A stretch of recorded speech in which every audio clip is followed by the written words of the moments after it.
राते पावे भवम रे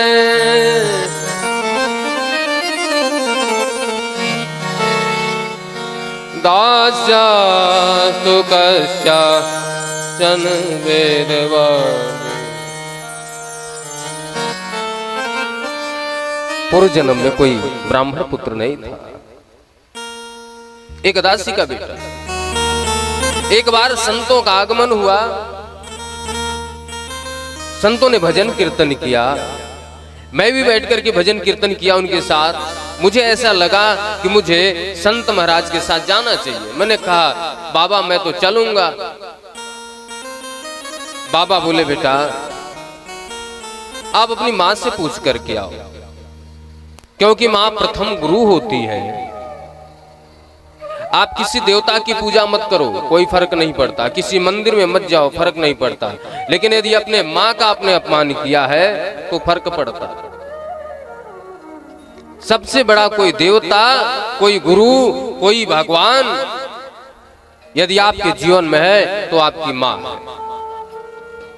त्वमेव माता च पिता त्वमेव, पहले मां का नाम आया। इसलिए आपकी प्रथम गुरु आपकी मां है। मैंने जाकर के अपनी मां से पूछा कि मैया क्या मैं जाऊं संतों के साथ? मैया बोली बेटा तेरे पिताजी तो चले गए, अकेले मैं हूं, एक तेरा सहारा है, तू भी चला जाएगा तो मैं किसके सहारे रहूंगी? अब महाराज मेरा जाने का भी मन, इधर मैया के लिए रुकने का भी मन, मैं क्या करूं? संतों ने मुझे एक मंत्र दिया, बोले इस मंत्र का जाप करो, एक दिन समय आएगा आप मेरे पास आओगे। नमो भगवते तुभ्यं वासुदेवाय रे नहीं।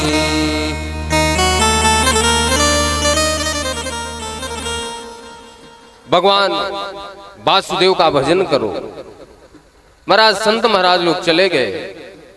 एक दिन मैं भजन करते करते विचार किया कि प्रभु आप मेरी मां को भी ले जाओ तो मैं अकेले जम करके आपका भजन करूंगा। संयोग बस मेरी मां भी भगवान के धाम को चली गई। अब तो मैं भजन करने लगा बैठ करके, नाम जाप करते करते ऐसा लगा कि जिस गोविंद का मैं जाप कर रहा हूं वो गोविंद मेरे हृदय में नहीं है, बाहर है। मैंने आंख खोल करके देखा तो वही गोविंद मेरे सामने खड़े थे। गोविंद ने कहा वरदान मांगो। मैंने कहा प्रभु अपने चरणों की भक्ति दे दो।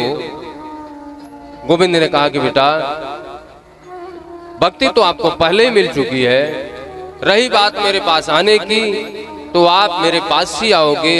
आपके कुछ कर्म शेष हैं उसको पूर्ण कर लो, फिर मेरे धाम को आ जाओ। मां की कृपा से, मां के आशीर्वाद से, संतों की सेवा से दूसरे जन्म में मेरी उत्पत्ति ब्रह्मा जी के गोद से हुआ। नाम पड़ा देव ऋषि नारद।